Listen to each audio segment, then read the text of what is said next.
Hey there, I'm Sal. Thanks for checking out the video. Today we're doing a quick interior refresh on my Audi, starting with swapping out the sunroof dial, which currently doesn't work. Then we're making our way through the interior, swapping out some other components that are either just kind of ugly or starting to show their age. I'm also going to get rid of this ugly gauge pod and then the wiring conduit too. So it should be a satisfying one. Let's get into it.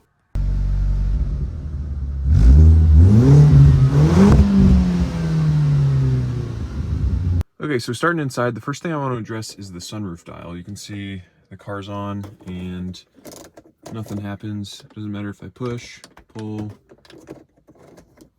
the sunroof won't move. So I want to do this first, and I'm not going to time lapse it because there's not a ton of good info, especially here on YouTube. There's one good forum post, which is where I got my info from, but I thought it'd be good to have a video out there too, just to help everyone out. So I lucked out, and right down the street from me is a junkyard. It's a pick and pull, and they have a 2000, I don't know what year it is, 2008 or something like that, B7 A4.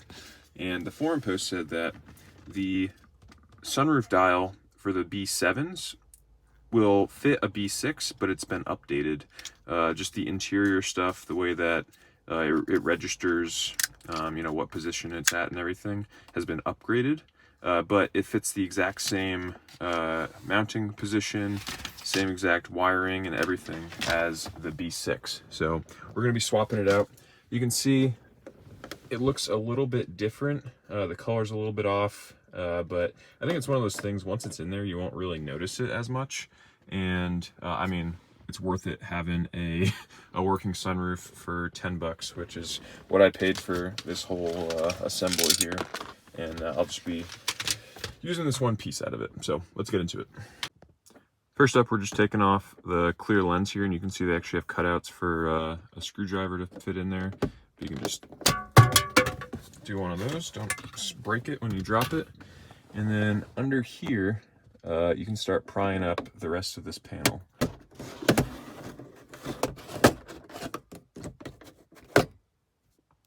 With that front panel off, there should be 2 screws up front, one there and one there, to remove the rest of this panel and get access to this switch.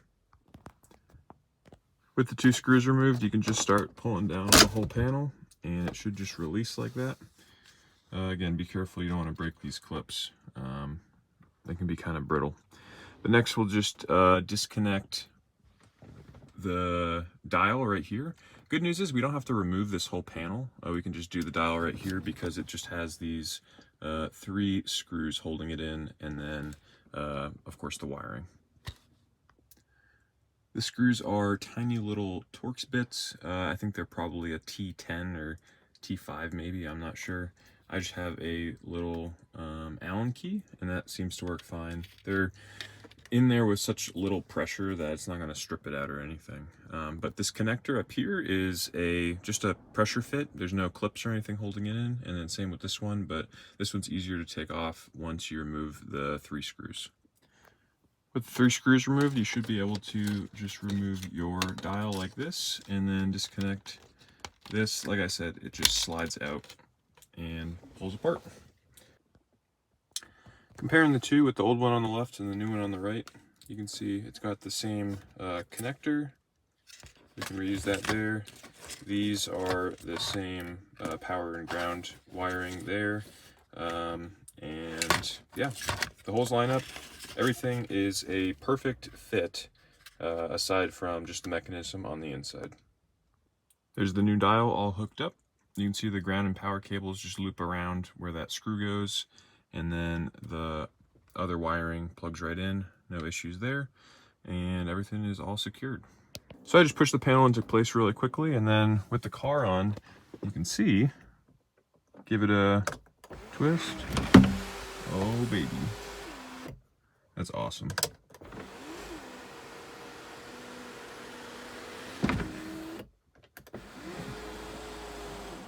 Does the tilt function, comes back down. So yeah, it solved our problem, did the trick. That's really, really awesome. Okay, so I got the rest of the panel back in place. Don't forget those 2 screws securing it, but the rest of it just presses in, and it looks pretty awesome. It's definitely The color's off a little bit, but it's nothing egregious, and you wouldn't really notice it unless someone pointed it out to you. And really the important thing is that it works. And I can open the sunroof. I really just like using the tilt function, get some fresh air in here. But yeah, pretty pumped on that. Just happy that it worked out for pretty affordable. Hopefully you can find one like this in your junkyard, in a junkyard near you. They also have them on eBay pretty affordably. But yeah, it did the trick here. Hopefully it works for you too. Next we'll move into some of the other interior bits. Okay, next up is this headlight dial, which these are notorious for wearing down like this and generally looking like crap. Good news is the install almost couldn't be easier. To remove it, you just push in on the knob and turn it slightly to the right until it releases, and then you can pull it out, swap over the connector, and then pop the new one back in place. It's really one of the easiest items you can replace on this car, and they're not super expensive either. It just makes a huge difference in the appearance of that area for really not a lot of effort. Ah yes, the wiring conduit and tacky gauge pods. So whoever thought this was a good look clearly needs some help, and this is one of the first things that I wanted to do when I got this car. I wasn't sure what to expect in the wiring department here, and the rat's nest stuffed up above the fuse panel kind of checks out with whoever did this job. I spent some time undoing most of it and removing all the extra wiring. It technically still has the connectors back there for the AFR sensor, the boost gauge inlet, all stuff like that, but for now it's just all deleted.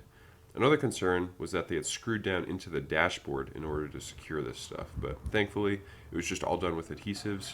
They all came off pretty easy, but unfortunately I can't figure out how to get this last little bit of adhesive off. It looks a lot more obvious on video, especially when the camera's pointed directly at it, but I tried Goo Gone, I tried baking it in the sun, a little bit of light scraping, and still no luck. I'm reluctant to go too hard on it and then risk ruining the dash more than it already is, but regardless, it looks a ton better than before, and I'm pretty pumped on it. Next up, we moved over to the center console area to swap out the cup holder and then a couple buttons on that top row. The top trim piece just pulls off with a pick and gains you access to these release buttons above the cup holder. There are two for either side, and then you can just push them down with like a right angle pick. That's what I'm trying to do here, but I wasn't able to get enough grip on the cup holder to pull it out. So I opted to remove the radio bezel too, which is really easy. You just need the keys, which you can find on Amazon for pretty cheap. With that out of the way, I was able to pull out all the buttons on the left side. This is me swapping over the ESP button, and then the cup holders on the right side came out the same way. You can always count on some German engineering to put an electrical connector on a cup holder, but I'm pretty sure it's just for the backlighting at night. I just thought it was kind of funny.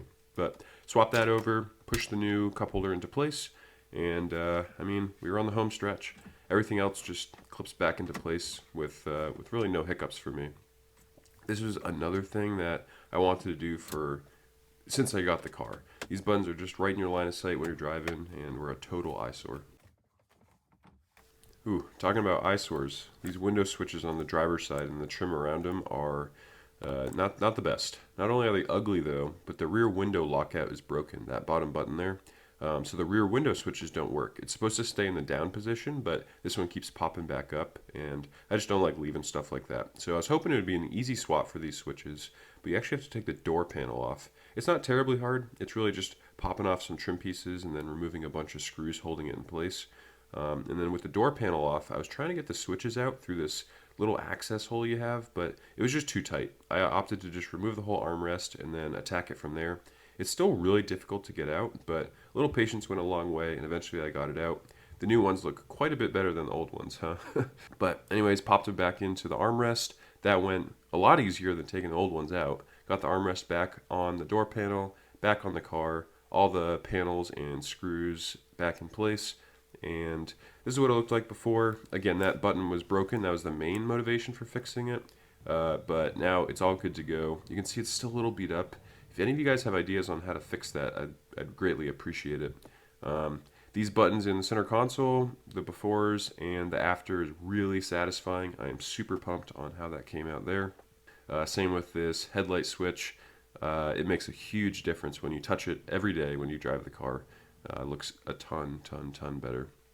We knocked out the dashboard with the gauge pods. I just prefer the clean look over the tuner look, if you will. Like I said at the beginning, really satisfying videos, at least for me, where I interact with all this stuff on a daily basis. So with that, thank you guys so much for watching. Thanks for subscribing, and have a great rest of your day.